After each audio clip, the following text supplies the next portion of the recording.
Moving Fast. Vodafone, 30 anos a conectar os portugueses. Olá, viva! Bem-vindos ao Moving Fast, o podcast da Vodafone que celebra os 30 anos da empresa em Portugal. Neste episódio muito especial, tenho comigo três pessoas que ajudaram a construir a história e as histórias da empresa em Portugal. Eu sou a Ana Rita Ramos e passo a apresentar os nossos três convidados. António Carrapatoso, começo por si por uma questão de ordem cronológica.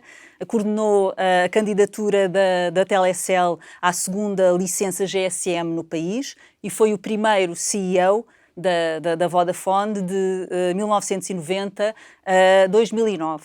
Foi depois seu presidente não executivo, até 2014, a altura em que saiu para liderar outros projetos profissionais e empresariais. António Coimbra, que seguiu, foi diretor de vendas diretas e de marketing, além de vice-presidente com o pelouro das operações. Em 2009, tornou-se o segundo CEO da Vodafone Portugal e 3 anos depois foi liderar a operação em Espanha, onde hoje se mantém, não é, como chairman. E, finalmente, Mário Vaz, CEO da Vodafone há uma década, entrou na Telecel como gestor de grandes contas, assumindo mais tarde direções como a de marketing operacional e de negócios de empresas e de particulares, área em que depois viria a ser administrador. Portanto, muito obrigada por esta conversa. É a primeira vez que os três estão numa entrevista conjunta, o que eu acho que vai tornar esta entrevista muito, muito interessante. Eu lanço a primeira pergunta a todos, que é um bocadinho aquela pergunta muito habitual nestas circunstâncias, que é: lembram-se o que é que estavam a fazer no dia 18 de outubro de 1992? António, como é que foi? Eu lembro-me perfeitamente, foi o dia em que nós arrancámos com o serviço comercial. O trabalho começou 2 anos antes. Tivemos primeiro a preparar a proposta, ganhámos o concurso em outubro de 91 e depois tivemos a construir a base da rede e da equipa, das pessoas, do serviço ao cliente, da parte comercial, tudo mais. Portanto, esse dia foi muito importante para nós. Estávamos há 2 anos a trabalhar e ansiosos que o projeto arrancasse e reunimos-nos na nossa sede com o Ministro das Telecomunicações na altura, que era o Engenheiro Ferreira do Amaral, e com outros acionistas nossos e outros representantes de vários parceiros. E, portanto, estava lá. Fiz o meu discurso, o Ministro fez o discurso dele e depois o Ministro fez uma chamada também, a primeira chamada. Era isso, como é que foi? Lembra-se como é que foi essa primeira chamada? Tenho uma ideia, super emocionante. Eu por acaso fui até aos arquivos tentar perceber para quem é que fez a primeira chamada, mas eu tenho a ideia que fez para o regulador e até para o presidente do júri, que era o presidente do regulador na altura.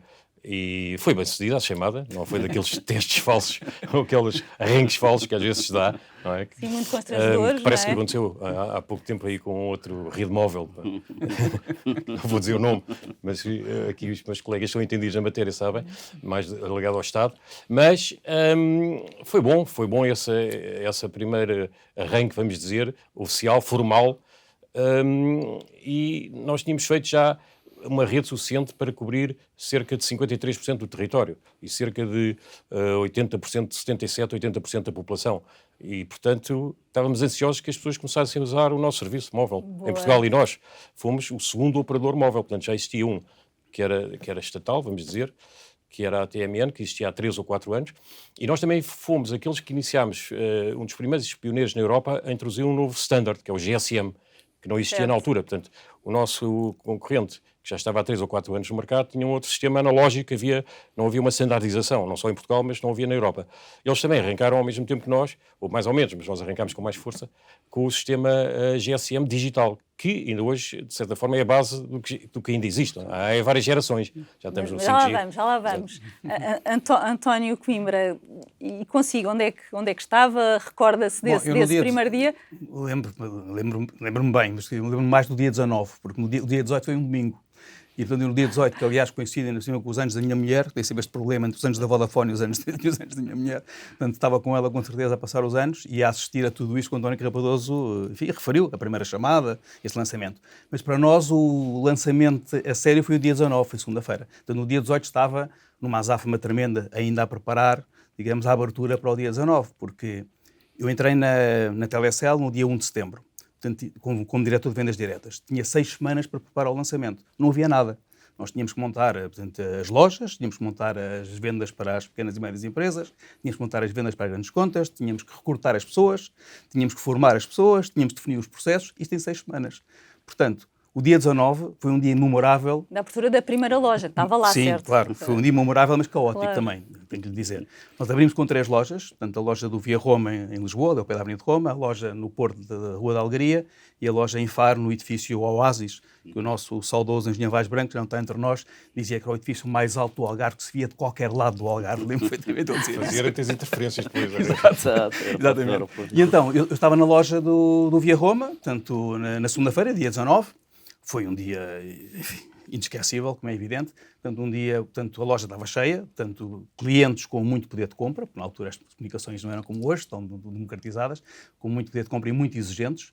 E eu lembro perfeitamente que foi um dia, por exemplo, em que uma das nossas colaboradoras, depois uma das nossas melhores colaboradoras, chefe de loja, naquele dia quebrou completamente, porque a pressão era tanto, o nervosismo era tanto e os clientes eram tão exigentes que ela quebrou e foi para a casa de banho e estive lá uma hora fechada a chorar, lembro perfeitamente disso, e eu entrei para o lugar dela, para substituir, enfim, para tentar, por exemplo, um episódio também caricato é que, na verdade, a Telecel, hoje Vodafone, não tem o cliente número 1, tem o cliente número 2, porque o primeiro processo foi para o lixo, porque os processos estavam todos abalhoados e, na verdade, quando tentamos, enfim, fizemos a geneira no primeiro processo, portanto, ainda hoje temos o primeiro cliente da Vodafone, que é o número 2, o número 1 não existe, que temos ainda extraordinário. temos ainda o contrato e moldurado, etc. E é um cliente, ainda, fiel, que costumamos convidar para vários eventos, mas que é o número 2. Na verdade, o 1 não existe. Portanto, foi um dia realmente inesquecível para todos nós e fantástico. Super emocionante, não é? Sim, sim. E recordar isso também Não, traz... É rebobinar toda a história, traz imensas emoções. Sim. Mário, consigo, diga lá, como é que... Eu, ao contrário dos dois Antónios, eu não é tanto o dia 18, porque para mim é mais o dia 6 de outubro, que foi o primeiro dia que eu integrei a empresa em formação. Aliás, eu fui alvo de chacota durante muitos anos na empresa por dizerem que eu não era pioneiro, não era pioneiro, porque eu no dia 18 de outubro não estava formalmente ainda vinculado à empresa, tinha começado a formação no dia 6. Eu e toda uma equipa de vendas diretas, na altura liderada pelo António Coimbra. Mais uma tentativa de branqueamento, mas não era. Depois a história veio a demonstrar que realmente eu era fundador. Mas, Mário, o primeiro dia até se calhar, mais importante foi quando eu o entrevistei para o recrutar. Ainda foi antes ainda de 6 de vamos mais. Enfim, seria uma história que daria um programa interessante. Aliás, depois, mais tarde, convenci o António. Ambos que estão aqui, recrutei-os a ambos antes do lançamento ao público. É verdade. E tive aqui quem me entrevistou, quem me convenceu na parte final e depois meus aliás, mentores. Eu, a primeira entrevista disse que não, foi com o Ron Boning. Depois, da segunda entrevista, o António convenceu-me. Enfim, foi uma verdadeira troca de opiniões que entre caminhas e com a dele, não é? Eu acho que era uma tática, porque eu fui exatamente a mesma coisa. Eu também saí da primeira entrevista, bati porta, fui para casa e disse que não, e depois fui convencido. Por isso eu acho que fazia parte da política de entrevistas do António, ver a nossa resiliência e ver como é que nós nos convencíamos após uma primeira nega. Por isso o dia 6 de outubro foi o dia da formação, eu e toda a mais equipa comercial, que nenhum de nós tinha experiência na área de telecomunicações. Éramos uma equipa de 20 e tal pessoas, aproximadamente, onde com muitos dossiês, muitas apresentações ainda em acetatos, que é uma coisa que provavelmente a Ana Rita nem se lembra, mas eram em acetatos, sobre este mundo das telecomunicações móveis, que como não éramos sequer do setor, estávamos a aprender o que era. Tinha sido instalada a primeira antena no edifício do Campo Grande, e onde nós vimos pela primeira vez, nessa altura, em teste ainda pela engenharia, uma chamada a fazer-se e percebemos que era possível fazer chamadas sem serem walkie-talkie, que afinal funcionava, que era uma rede móvel, era digital, era GSM, aprendemos o que era o GSM, aprendemos processos, preparámos-nos para o tal primeiro dia. Eu estava então a passar a pasta para a empresa de onde transitei para a Telecel e no dia 19 fui ao final do dia ver os colegas que estavam neste estado que o António já aqui referiu, e por isso eu estava numa área de vendas diretas, estávamos a preparar na altura a lista de clientes que íamos acompanhar, a dividir a carteira de clientes entre nós. Em Lisboa éramos 4 comerciais para as grandes contas, mais uma colega do Norte, e estávamos a dividir geograficamente por setores e a prepararmos para aquilo que depois foi o início da nossa atividade comercial. Mas tinha a ideia que se estava, de certa forma, a fazer história ou passaram por isto com uma certa leveza, sem terem bem noção do que é que se viria a passar depois Falo por mim e aqui os colegas que me estavam mais próximos, nós fomos desafiados para este projeto E fomos apercebendo, até estes primeiros dias, os primeiros dias de outubro e depois aquele primeiro, enfim, até o Natal de 92, fomos apercebendo que estávamos realmente num projeto de grande dimensão, estávamos num projeto de elevado gozo. Nós vivíamos com uma intensidade, e felizmente ainda hoje essa intensidade e esse gozo se mantém na empresa.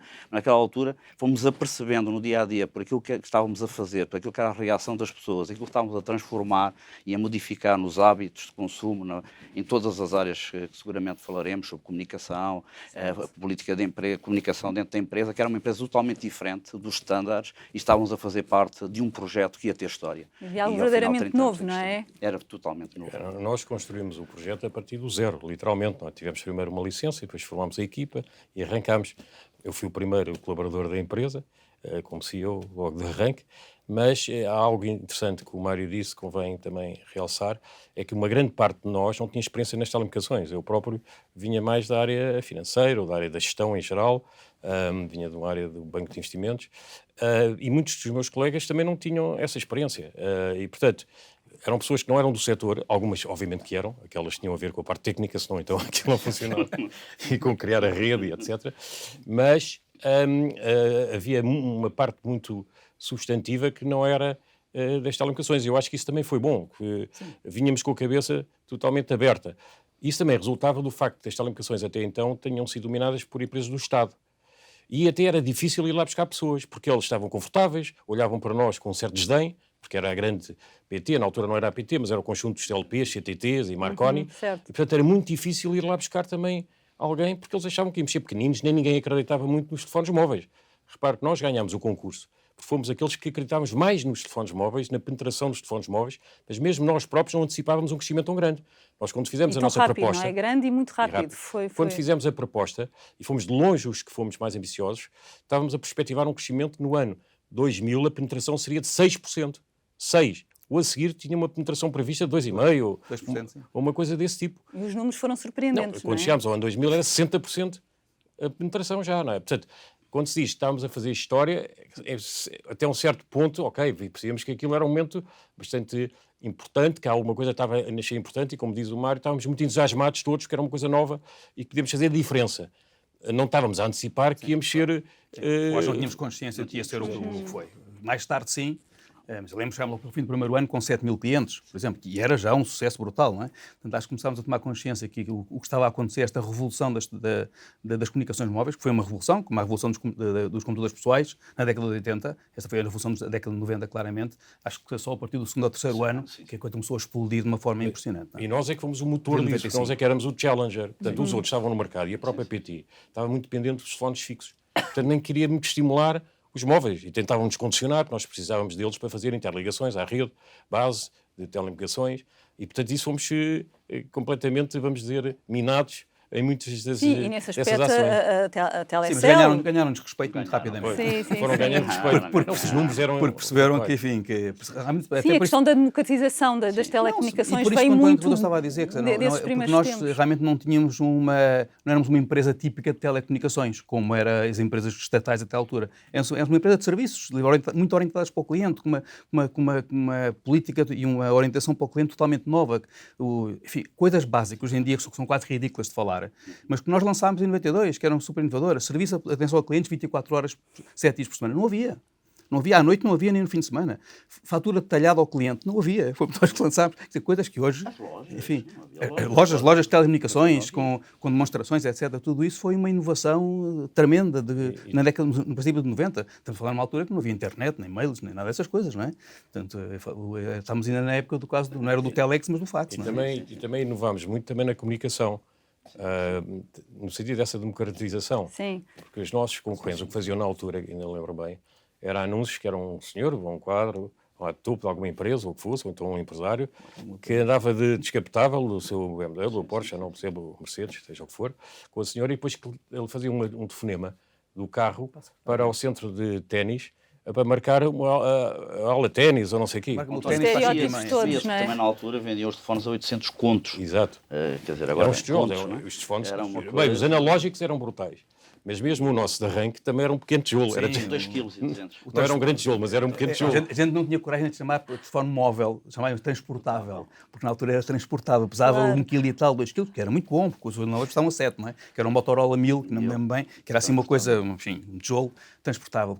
O primeiro portátil, na verdade, aparece em novembro de 92, que é o Ericsson GH172, teclas cor de laranja, etc. É só o primeiro portátil com uma antena mesmo, verdadeiro, uma antenazinha que se levantava e baixava e pontos. tal. 220 pontos, exatamente. Ainda se lembram desse? Isto é extraordinário, esses pormenores todos. Totalmente. Claro. Isto muito. Não, e à volta disso há histórias, enfim, fantásticas, realmente. Então, de lá, Mário, de lá para cá, a Vodafone deixou de ser apenas uma empresa de telecomunicações para ser um parceiro tecnológico para as empresas, inclusivamente para as pessoas. Isso aumenta a responsabilidade da missão da Vodafone neste momento? O sentido de responsabilidade sempre a tivemos desde a primeira altura. E deixa-me só aqui uma nota sobre a própria visão deste projeto logo de início, estava no próprio nome, porque eram, mesmo para taxas de penetração à altura tidas como de ambição, sempre foi pensado em nicho, né? Pessoas que tinham disponibilidade financeira, mas o nome da empresa era Telecel Comunicações Pessoais e dizer que isto era um meio para cada uma das pessoas poder, independentemente do seu estatuto social, poder utilizar em qualquer lado as telecomunicações. E os primeiros filmes que fizeram eram nesse sentido, demonstrar pessoas de diferentes estratos social em qualquer parte do país a utilizá-lo. Já estávamos com esse sentido de responsabilidade, o quanto isto podia ajudar a economia, ao desenvolvimento, e por isso logo de início o projeto, até no próprio nome, já indiciava essa ambição de chegar ao maior número possível de pessoas. Por isso nós crescemos com a responsabilidade, com o sentido da importância que íamos ter na sociedade, nas pessoas, e depois o reflexo daquilo que fazíamos vinha para nós acarretar ainda a crescida responsabilidade. Nós crescemos ao sabor daquilo que foi o crescimento da sociedade, mas fomos simultaneamente motor para esse próprio desenvolvimento. Hoje sabemos, e a pandemia foi uma altura, infelizmente não gostaríamos de ter tido a oportunidade de mostrar o quanto somos críticos, o quanto somos essenciais para a sociedade como hoje vivemos. Claro que acrescenta a responsabilidade porque os negócios dependem das telecomunicações, a vida das pessoas, a forma como comunicam umas com as outras. Hoje não conseguimos estar tranquilamente em qualquer lado. Se sentimos a falta do telefone, eu estou a sentir a falta do telefone aqui no estúdio porque fui forçado a tirá-lo, porque não conseguimos viver sem as comunicações ao nosso lado, sem o telefone, e nos negócios ainda por razões maiores. Por isso, o sentido de responsabilidade é em crescendo em função da criticidade que temos. Nós sempre ganhámos por direito próprio essa criticidade e hoje somos centrais e naturalmente com uma abrangência diferente. Eu acho que a Telecel, estamos aqui a celebrar os 30 anos, acho que a Telecel, além de ter sido um motor de desenvolvimento para a economia, para a sociedade, através da revolução da telefonia móvel, mas também foi um projeto empresarial revolucionário. Acho que a Telecel, enfim, que foi uma love brand, sem dúvida, e acho que a equipa, enfim, que está na Telecel pode ter esse orgulho de não só ter criado uma marca, a marca Telecel, que era uma love brand, e podemos falar um pouco mais, mas também depois ter sido capaz de criar uma segunda marca, que é a Vodafone, que também é uma love brand. Portanto, criámos duas marcas em 20 anos, 30 anos agora, de uma forma incrível. Mas foi um projeto empresarial baseado numa enorme orientação para o cliente, com uma cultura e um espírito interno que realmente ímpares, que não era comum haver em Portugal, aquilo que se conseguiu montar, enfim, muito se deve, obviamente, ao António com tudo aquilo que definiu no início, não só nesse espírito de orientação para o cliente, na meritocracia que se baseava claramente a Vodafone, na capacidade de atrair talento, que as empresas são pessoas, e apesar de ser difícil de ir buscar pessoas, como dizia a nossa concorrência, conseguimos ir buscar algumas e buscar muita gente a outras indústrias, com muito talento, motivadas, orientadas, etc. Tudo isso, muitas que foram ficando, não é? O vosso exemplo... Enfim, mesmo dos fundadores ainda há muita gente, enfim, também há muita gente nova e renovada, etc. Mas também dos fundadores dos anos, no princípio dos anos 90, enfim, não só desta equipa das vendas diretas, onde eu tive essa honra e esse prazer de liderar, com muitos outros, da área de engenharia, etc., que continuam na empresa e continuam com este espírito realmente enraizado, que é fantástico. É que nós tivemos a preocupação de criar uma cultura empresarial, mas era imposta de cima para baixo. Quer dizer, era pela nossa prática, como a forma como geríamos, o exemplo que íamos dando aos vários níveis, fazer as pessoas participar nas decisões da empresa e sentirem-se envolvidas também para as responsabilizar, naturalmente. Tudo isso teve um efeito muito poderoso, quer dizer, isso fez com que tivessem todos a perceber o que é que a empresa fazia, para que o seu esforço, o empenho, que contributos é que iria dar para a empresa. E isso foi interessante, nós demorámos um certo tempo, e demora sempre, a instalar uma cultura empresarial de uma empresa, não é logo no primeiro ano, porque não pode ser imposta. Portanto, o que nós fizemos foi, estávamos sempre na perspectiva de criar essa cultura, que falávamos nisso, de fazer as pessoas participar da inovação, da orientação para o cliente, que era uma coisa na altura, agora parece normal, mas na altura realmente era uma coisa única. E nós, às tantas, passado 2 ou 3 anos de termos criado a empresa, é que fomos definir os princípios e valores da nossa cultura, mas não fomos nós, a administração, que definimos isso. Nós pusemos uma equipa de colaboradores das várias áreas da empresa e a níveis mais intermédios e até mais baixos a dizer o que é que eles achavam que era a empresa. Pois claro, nós éramos o ajustamento final, os toquezinhos para aquilo. Mas eles é que propuseram, porque já sentiam essa cultura. E, portanto, e nós... Mas há um aspecto super interessante dentro de todo este tema, que eu acho que enfim, foi um projeto, e continua a ser um projeto fantástico em Portugal, e único e disruptivo, mas também quando entramos no mundo Vodafone, enfim, e eu aí tive a experiência, portanto, não só por ter estado em Espanha, por ter estado também lá fora, etc., com o Vodafone, e ter uma visão um pouco diferente sobre o que é que se passa. E a Vodafone de Portugal é realmente também um caso único dentro do mundo Vodafone. Ou seja, tendo a nossa dimensão, obviamente, não podemos comparar com a Alemanha, enfim, pela dimensão que tem, mas único somos porquê? Muito mais pequenos, porque precisamente para esta cultura que fomos capazes de implementar. Ou seja, a orientação para o cliente, o sentimento de pertença que existe na Vodafone dos colaboradores, a sua dedicação, a sua motivação e aquilo que vivem o cliente no dia-a-dia, que não é só pelo que está escrito nos livros, digamos, é único. E isso reflete-se em quê? Reflete-se, por exemplo, que nós temos uma métrica dentro do grupo Vodafone, que chamamos o NPS, enfim, as pessoas que nos estão a ver sabem perfeitamente o que é que isso é, o Net Promoter Score, que é uma métrica sobre a satisfação do cliente, ou a recomendação do cliente. Ao fim e ao cabo, enfim, não vou explicar o que é o NPS, que as pessoas sabem, mas pronto. Essa métrica, se olharmos para o número da Vodafone Portugal, é, enfim, quase que envergonha todas as operações, na verdade, seja qual for, incluindo Espanha, onde eu estou. Portanto, o NPS em Portugal sempre foi capaz de manter-se extremamente elevado. O nível de recomendação dos clientes para outros clientes da Vodafone Portugal, da Telecel, agora Vodafone Portugal, é altíssimo quando comparamos com qualquer outro país comparável na Europa. Isso é único, realmente. E porquê? Enfim, fazendo as coisas bem, com certeza, mas também por causa dessa dedicação e esse espírito, essa orientação para o cliente, essa meritocracia que fomos capazes de criar. E também tem muito a ver com a comunicação, não é? O Vitório Colau, que enfim, ex-CEO global da Vodafone, que já não está lá há algum tempo, agora é ministro da Itália, mas dizia aos analistas, aos investidores muitas vezes, que a Vodafone Portugal, a Telecel, a Vodafone Portugal, que era a joia da coroa. E era realmente a joia da coroa porque a sua dimensão tinha parâmetros, seja de negócio, de rentabilidade, mas especialmente de orientação para o cliente, que, enfim, ímpares no mundo Vodafone. Continua a ser, e hoje tenho muitos colegas de outras operações, enfim, o António fala por conhecer bem este caso prático, em que, e este é um indicador essencial que dentro do grupo Vodafone, e realmente a Vodafone aparece sempre muito destacada nesses e noutros indicadores que tenham a ver com a admiração de marca ou com a relação com o cliente, em que fazemos muitos workshops e somos muito visitados e consultados para passar a receita, e a resposta é sempre esta: primeiro, ser consistente, não é? A consistência que temos da organização, e para ser consistente isto resulta de uma cultura de organização, e isto foi ao longo dos tempos. Começou em 92, fomos, enfim, criando esses valores nós próprios, bem guiados e bem conduzidos, e depois mantivemos esta mescla dos que tinham iniciado o projeto, mais os novos que trazem novas ideias, mas sempre com estes princípios de grande consistência, muito enfocados no cliente. Isto não é fácil de ensinar a ninguém,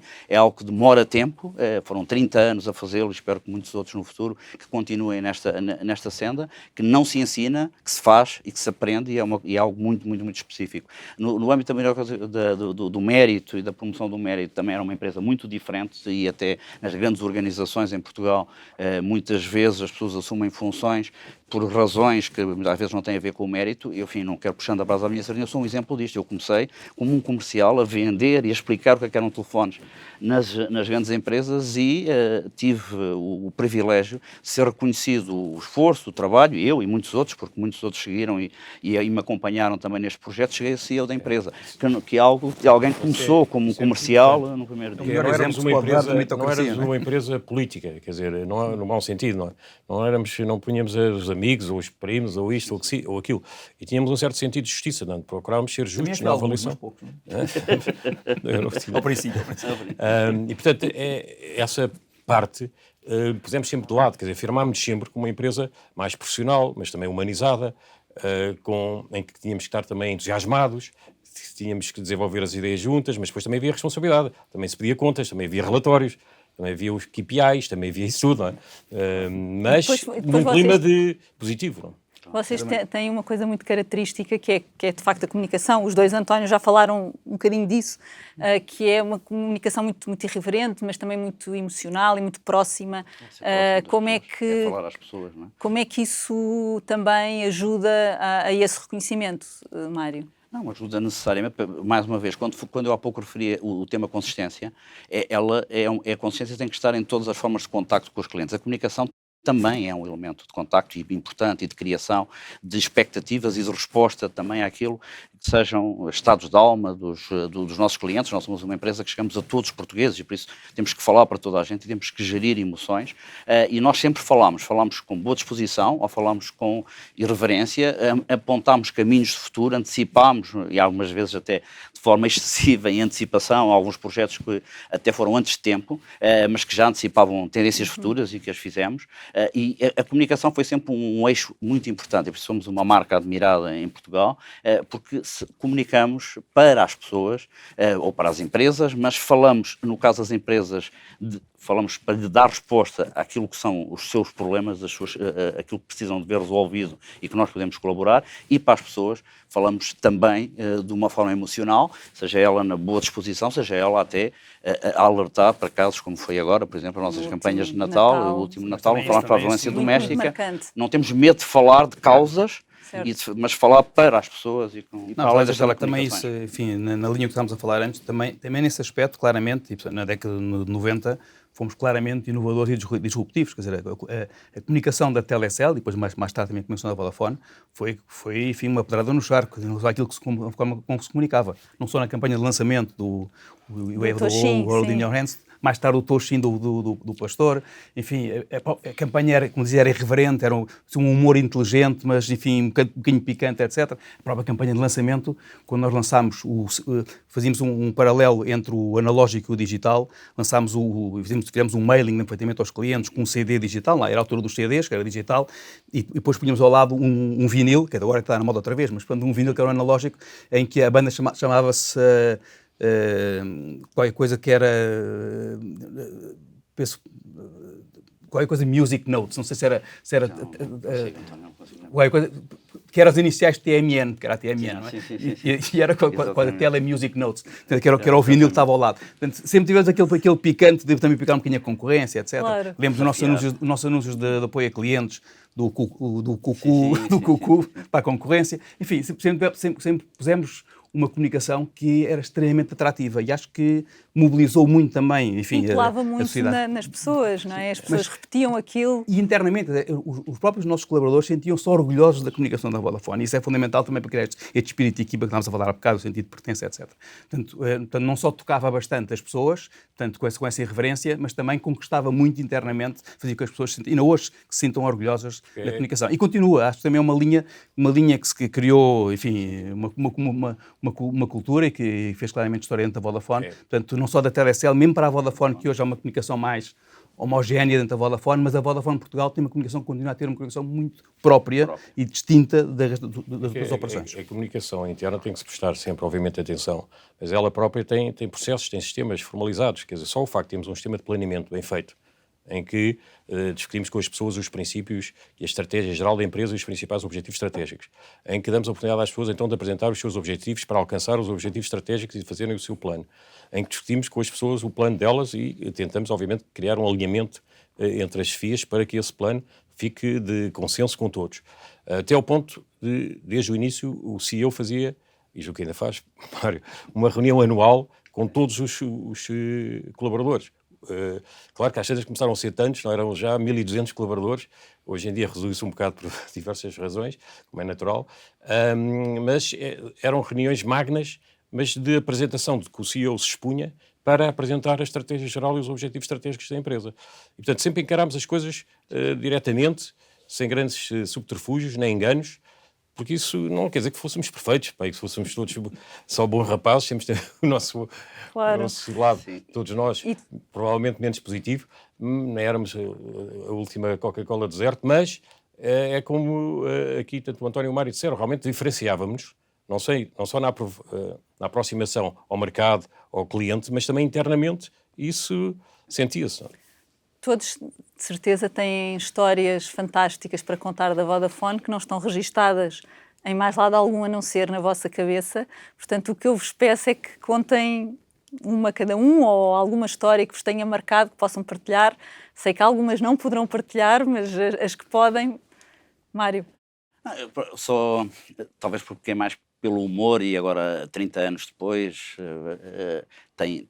já na altura eram engraçadas, mas eram mais naturais que acontecesse e lembrando-me, porque o António falou, no primeiro portátil que lançámos, que foi em Portugal, o Ericsson 172, esse portátil de 100 e poucas gramas tinha umas baterias relativamente grandes que se retiravam e que se carregavam à parte, não é como hoje, enfim, que se liga o carregador no telefone, não era assim, tinha que tirar a bateria, ter numa base onde se carregava. E eu, comercial, na altura, num projeto que fiz, um dos telefones foi parar a uma zona de interior do país. E comecei a receber, com frequência, pedidos de baterias, em particular uma bateria que era de alta capacidade, que o telefone ficava assim bem mais gordinho, mas aguentava mais umas horas, as autonomias também não eram as de hoje, e apesar do telefone só fazer SMS e chamada, e já era muito inovador o SMS, por exemplo, e recebia com frequência o pedido das baterias, achava estranho, até porque era uma bateria que aqui entre nós vendia pouco, tivemos ali até um problema de estoque, a bateria vendia-se pouco, até ficava satisfeito, mas a altura achei estranho. E decidi ligar ao cliente, porque é que estava com tantos problemas de bateria, se desapareciam as baterias. E a pessoa do lado de lá diz-me, olha, as pilhas que eu te compro, elas só duram um X tempo, por isso eu depois deito fora e peço outra.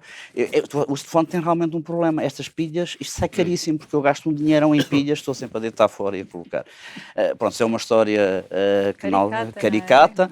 À data de hoje, enfim, parece mesmo, enfim, tem humor que entenderem desse lado, mas para nós na altura nos rimos muito porque estávamos do lado de cá e percebíamos como os telefones funcionavam, mas àquela data as pessoas, a experiência que tinham de utilização de um telefone era mesmo uma experiência pioneira e tão diferente que muitas vezes entendiam as baterias como pilhas. Não, nesta linha lembro de perdermos vendas nas lojas, porque os clientes perguntavam sempre, então, mas posso ligar para onde? Sempre, pode ligar para onde quiser. Não, digam lá, posso ligar para onde? Isto tem até a ter um alcance, não? Não, isto é um telefone, o senhor pode ligar para onde quiser.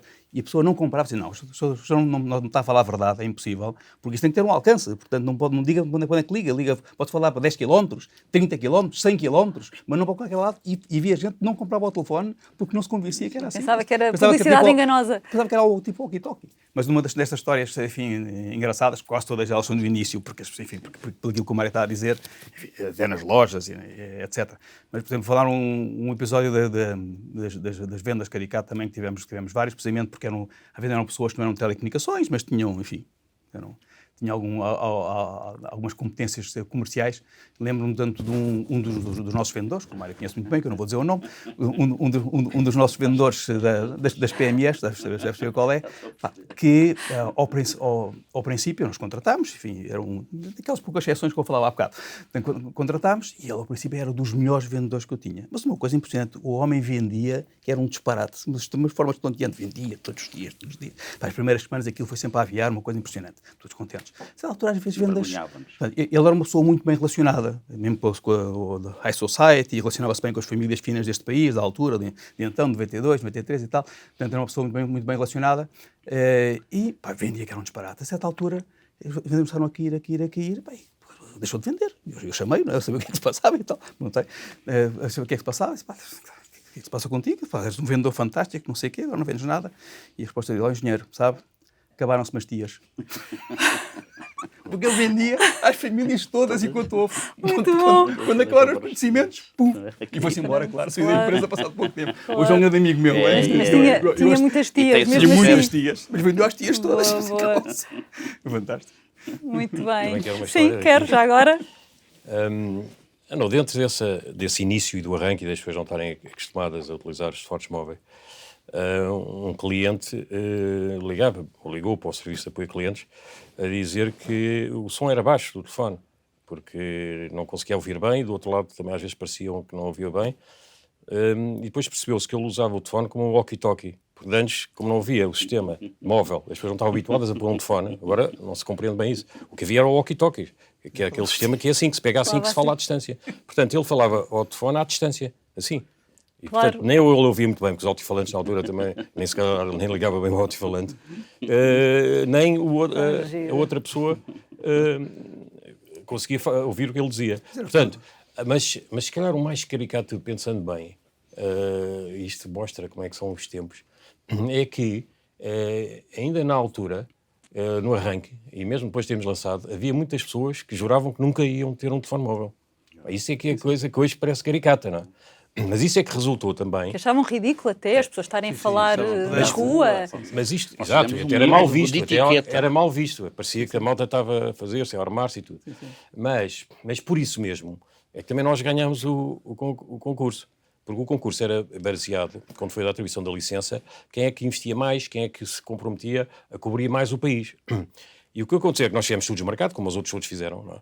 E na altura era muito difícil fazer estudo de mercado, porque perguntavas às pessoas se iam ter alguma vez telemóvel, se não iam. Uma grande parte delas dizia que nunca ia ter, e outras diziam que, pontualmente, se calhar, se é um furo no carro, não sei o quê, pode ser útil ter um telemóvel. Não é? E foi daí que fizemos com uma empresa reconhecida um estudo de mercado, não é? E o estudo de mercado, no início, vinha a dizer que a taxa de penetração ia ser 8% em 2000, porque na altura só havia para aí 5 mil telefones vendidos, esses tijolos que estavam nos carros, ou 2 ou 3 mil, conforme agora a altura que estamos a falar. Mas então veio esse estudo e dizia que a penetração no ano 2000 ia ser 8% da população total, portanto os 10 milhões, não é? 8% seria 800 mil, e no limite, 20 anos, 30 anos agora, devíamos estar com 10%. Bem, eu olhei para aquele estudo e tudo, e eu disse, isto está bem, eu acredito nisto, mas é um bocado exagerado. Pá. Vamos pôr aqui 6 para 2008 para 30 anos ou 40 anos, para o ano 2022. Então, quando se abriram as propostas e viu-se o que é que cada um dos operadores tinha colocado, nós fomos de longe aqueles que colocaram a maior penetração. E por isso é que nós também... Eu lembro-te deste, até te assustaste quando viste. Será que a gente está certo? Eu assustei-me depois, mas não foi só por causa disso. Foi também porque nós comprometemos com despender 100 milhões de contos, que é o equivalente a 500 milhões de euros. E o a seguir tinha só 20% disso. E, portanto, eu fiquei assustado, realmente um bocado, se calhar compartilhei. O desequilíbrio da... Não, porque aquilo era um compromisso. E, portanto, eu tinha coordenado a proposta. Tinha levado os investidores, acionistas, a porem lá uma garantia que iam investir e que punham um capital próprio, que era exigível, que ainda era de 150 milhões de euros, o capital próprio. E quando se abriu aquelas propostas dos outros todos, nós estávamos de longe muito acima deles em termos de expectativa, eu fiquei um bocadinho preocupado na altura, mas não havia já nada a fazer, claro. E andámos para a frente com aquilo. Inevitavelmente temos que falar, estamos quase a chegar ao fim, temos que falar aqui do futuro e do que aí vem, das tendências extraordinárias que também se vão abrir. Os últimos 30 anos foram incríveis, mas os próximos também o serão. Qual é que é o papel da Vodafone na definição até dessas tendências, agora com todas as alterações que aí vêm? É um papel, desse ponto de vista, é um papel de continuidade, porque é o papel da dinamização, de responder àquilo que nós acreditamos que é o papel das telecomunicações, que se alargou muito hoje. Hoje falamos muito mais numa empresa de tecnologia, porque associamos àquilo que é a conectividade, um conjunto de serviços. Falamos no mundo digital, e o mundo digital tem que estar suportado em telecomunicações, mas é muito mais do que telecomunicações, e o operador é muito mais do que isso. E, aliás, há pouco referiu na questão anterior, esse nosso papel no apoio às empresas, às famílias, o dinamização. Hoje nós falámos aqui muito e naturalmente no início estávamos centrados no móvel, mas é bom não esquecer que há cerca de 20 anos a esta parte iniciámos, e até na altura também de uma forma inovadora, mais uma vez no mercado, quando iniciámos as primeiras experiências no negócio fixo, para a convergência, o papel e a relevância que hoje temos na televisão, que é também e a interação digital que a televisão permite, e o que vai permitir ser central nas famílias, e depois nas empresas, tudo o que se prende com a partir da conectividade, os serviços na produtividade, nos elementos de eficiência nas organizações, por exemplo, na eficiência energética, o apoio que se pode dar. Há muito para fazer, e o papel da Vodafone é continuar a ter um papel relevante, essencial na economia portuguesa, como temos tido, dinamizando o mercado, criando as condições para que este ecossistema, porque agora que vemos no mundo do 5G, e sabemos o quanto ele vai ser essencial, mas está numa fase embrionária que é preciso que as empresas trabalhem em conjunto connosco, que vamos desenhar os novos use cases, tirem partido desta tecnologia, é dinamizar e ser central nessa evolução para o mundo digital e para a competitividade do país, que bem precisa de nós e destes serviços digitais. E qual é que é o papel a sua opinião sobre o papel dos operadores de telecomunicações daqui para a frente, no percurso de Portugal, completando aqui um bocadinho o que o Mário estava a dizer, também para o António Carrapatoso também. Não queria fechar, pois o António terá com certeza aqui notas mais positivas. Eu não queria fechar com uma nota negativa, mas vejo com preocupação, vejo com bastante preocupação, ainda que também considero que ainda vamos a tempo para inverter as coisas. Portugal sempre foi pioneiro disto tudo que falámos aqui desde os anos 90, fomos o segundo país a lançar o GSM na Europa, a seguir à Alemanha. A Alemanha foi o único país que lançou antes de nós em julho, nós lançámos em outubro, como estamos aqui a celebrar. Sempre fomos pioneiros a lançar o 2G, fomos pioneiros a lançar o 3G, fomos pioneiros a lançar o 4G, fomos pioneiros com todos estes desenvolvimentos da internet móvel e realmente o papel das telecomunicações móveis, e fixas também, obviamente, mas as móveis tiveram muito mais importância, foi um papel estruturante da economia, da sociedade, com toda a revolução que estamos a viver. E, enfim, e quando falamos dos anos 90, vamos aqui de coisas caricatas, de fax e não sei o quê, que hoje em dia parecem coisas, enfim, de há 30 Jurássicas, séculos. Sim. Jurássicas, completamente. Mas, infelizmente, no 5G isso não aconteceu. Ou seja, creio que erros graves das autoridades, enfim, nacionais, autoridades competentes, a gente sabemos que estamos a falar, Portugal claramente tem um atraso no 5G que não devia ter, e que tem um atraso por essa razão, e além disso, com políticas regulatórias, a fomentar artificialmente concorrência, enfim, diria, fortemente acarinhada, com a entrada de novos operadores que não têm que fazer os investimentos que os operadores atuais têm que ter, quando temos uma geração pela frente onde é preciso inverter uma barbaridade de dinheiro para ter as redes de nova geração, sejam 5G, sejam de fibra, que são as tais redes estruturais para o desenvolvimento do país. Ora, se isso não acontecer, não existem essas infraestruturas para promover as startups, para promover o desenvolvimento económico, para promover tudo aquilo. E uma sociedade mais desenvolvida, justa, não é? Mais justa do ponto de vista de inclusão, claro. Toda a revolução do IoT que está a acontecer, a revolução da inteligência artificial, enfim, tudo isto que falamos, se não houver redes de nova geração, em todo o lado, isto não vai acontecer. E Portugal está claramente atrasado no 5G, que nunca teve até ao 4G. Portanto, o que é que podemos fazer? Bom, mudar as políticas regulatórias, como é evidente, e criar condições para que os operadores possam investir. E aproveitar também os fundos de recuperação e de resiliência tão falados para acelerar todo este desenvolvimento, porque, caso contrário, estamos a viver uma nova era. Isto é uma mudança de era, nem sequer uma era de mudança, como sabemos, com tudo isto que está a acontecer. É uma nova revolução muito mais potente que a revolução industrial que Portugal perdeu, essa batalha, e se perdemos esta revolução, vamos ficar atrasados outra vez. Quer dizer, é um disparate, é uma falta de visão confrangedora, sinceramente, que espero que venhamos a tempo ainda de alterar as coisas, de modo a que possamos rapidamente acelerar as redes de nova geração para potenciar o desenvolvimento do país que tanto precisa e aproveitar esta nova revolução que estamos a viver. Da revolução digital, não é? Ainda bem que é o António que o diz, porque está de fora e vê a visão, porque eu a dizê-lo diria que estou sempre a remoer nas mesmas teclas. Ainda bem, obrigado António, que disseste, estás de fora e tens essa visão ainda mais. Eu acho que os operadores de telecomunicações em geral, vê-se por onde chegamos, cumpriram com o seu papel. Porque realmente Portugal é dos países que tem estado sempre à frente nesta área, desde logo nas telecomunicações móveis, e depois na convergência e na banda larga, e portanto, se há razões porque o país não cresce mais e não é uma sociedade mais desenvolvida e que dá mais oportunidades de emprego às pessoas e que tem melhores salários, não é por causa das telecomunicações, porque as telecomunicações móveis e fixas e a banda larga cumpriram com o seu papel. Houve realmente o mínimo de concorrência estimulada, não é? Que foi positiva, com os vários operadores existentes, e forneceu serviços inovadores e a um bom preço, e é isso que interessa. E, portanto, no setor das telecomunicações não é um ónus para a competitividade, não, é um plus, é uma vantagem que Portugal tem, e mesmo os investidores, quando vêm para Portugal, e por isso é que instalam às vezes também serviços até gerais, centros de serviços em Portugal, é porque reconhecem essa mais-valia grande que nós temos. Portanto, isso é positivo. Agora, naturalmente, que para a frente não se deve estragar esse trabalho feito, deve-se até continuar a incrementar isso, sem descurar que a concorrência é importante. Portanto,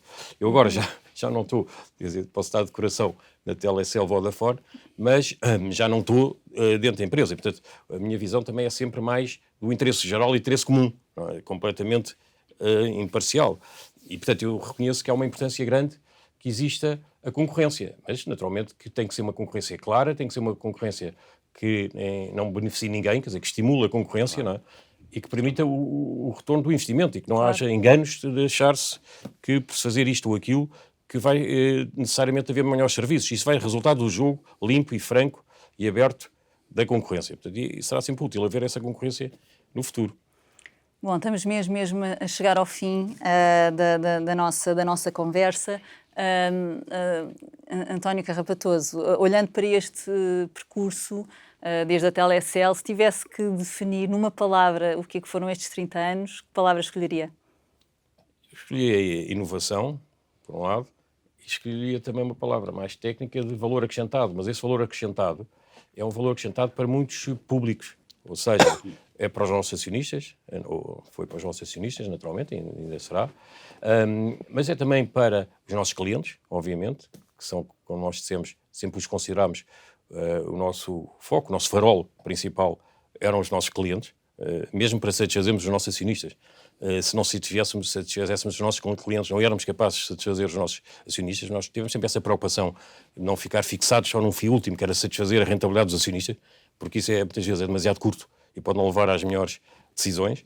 E, portanto, mesmo em benefício dos acionistas, é bom ter a preocupação não só dos clientes, mas também dos colaboradores. E, portanto, acho que a empresa pode sentir ao fim de 30 anos, todo este percurso foi das empresas em Portugal que fez mais a diferença, que foi mais inovadora, mais diferenciadora, e para estes vários públicos alvo, stakeholders, vamos dizer, inclusive também para nossos parceiros que trabalharam connosco. Mas realmente os clientes, os acionistas e os colaboradores da empresa é que fizeram também esta empresa ser bem-sucedida ao longo do tempo. Boa, António Coimbra, a nível de... Peço-lhe uma resposta curta, a nível de como é que definiria, falou um bocadinho disso, o espírito da Vodafone, o espírito de equipa, a relação também com os seus clientes. Se tivesse que, resumidamente, fechar esta conversa com uma descrição desse espírito, o que é que diria? Não é fácil assim, já falei um pouco, é verdade. Eu diria que a palavra que melhor resume é talvez satisfação, não é? Porque o António Carrapatoso costumava dizer, algo que até às vezes chocava algumas pessoas, que a empresa existia para satisfazer os seus acionistas e os seus colaboradores. Isso chocava assim um bocadinho. Mas a melhor forma de o fazer é a empresa que melhor satisfaz os seus clientes. E ao final acaba estes três públicos, é aqueles que nós acho que fomos capazes de satisfazer os acionistas, porque temos o retorno adequado, os colaboradores, porque é o melhor lugar para trabalhar em Portugal, sem margem para dúvida. Eu acho que grande parte dos nossos colaboradores, 98%, concorda com esta afirmação. E os nossos clientes, porque temos o tal melhor NPS, o NPS mais elevado. E isto fez-se através da tal cultura que eu falava há bocado, de orientação para o cliente, de meritocracia, de uma empresa com valores claros e objetivos claros. As pessoas sabem o que é que têm que fazer, sabem para onde vão, sabem o que é que têm que atingir. Foi essa cultura que começou bem, e quando começa bem, enfim, a coisa, como disse o Mário, continua ao longo destes 30 anos. Portanto, esta satisfação, eu diria, tentando também resumir uma palavra, quer dos acionistas, quer dos colaboradores, quer dos clientes, é uma das características que dá gozo e dá prazer na Telecel, na Vodafone, e que deu-nos muito gozo nestes 30 anos de viver. Mário, e agora tenho que lhe pedir assim também uma frase curta sobre o futuro. Como é que vê o muito que ainda há para fazer e o papel da Vodafone nisto tudo? Pronto, falámos um bocadinho à volta disso e dos desafios que nos colocam, em particular específicos de Portugal, outros genéricos sobre o setor das telecomunicações. Acho seguramente que a Vodafone será sempre central naquilo que for o papel das telecomunicações em Portugal, por muito que outras decisões e outros o procurem desvalorizar, seguramente assim o seremos. Eu acrescentava só esta questão às frases que aqui foram referidas anterior, o tema paixão, que é um tema que, aliás, foi princípio nos nossos valores na Telecel, em paixão pelas pessoas, claro, primeiro pelos clientes, pelas pessoas como geral, e a forma como falamos da nossa história e o de hoje e olhamos para o futuro, e a forma como as equipas internamente, esta cultura de empresa vive muito à volta da paixão. Há pouco falava na emoção que nós colocamos na comunicação, tem a ver com este tema da paixão de uma forma mais abrangente, no sentido mais abrangente da frase. E é com essa mesma paixão e ambição que daí resulta que nós encaramos o futuro, com todas as dificuldades, com todas as interrogações, inovações. Nós continuamos apaixonados por este projeto e eu digo em nome de uma equipa que lidero com enorme orgulho e muitos daqueles que passaram pela empresa e que se mantêm esse gosto e continuam a falar na empresa com toda essa paixão, mantendo naturalmente o foco no cliente e a partir daí o gozo que daí se tira. Eu dou um exemplo, infelizmente, há pouco tempo, como sabem, fomos alvos de um cyber-ataque, a forma como ultrapassámos. Só uma empresa como a nossa e as pessoas que estiveram à frente a resolver os problemas naquelas horas críticas, a primeira preocupação era do cliente.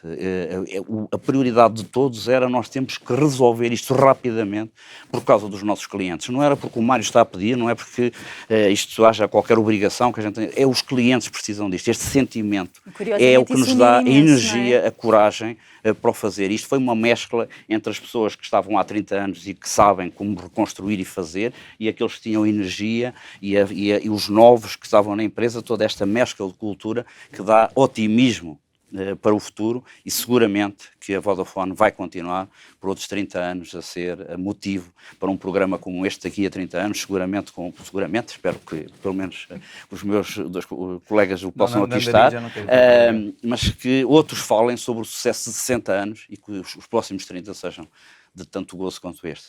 Não tenho dúvidas. Muito obrigada pela vossa disponibilidade e generosidade e chegamos ao fim com a certeza de que partilhar a história e a memória de uma empresa como a Vodafone é, de certa forma, partilhar a memória do mundo. A Vodafone está há 30 anos a conectar os portugueses e vai continuar a fazê-lo, rumo a um futuro mais sustentável. Moving Fast, até breve.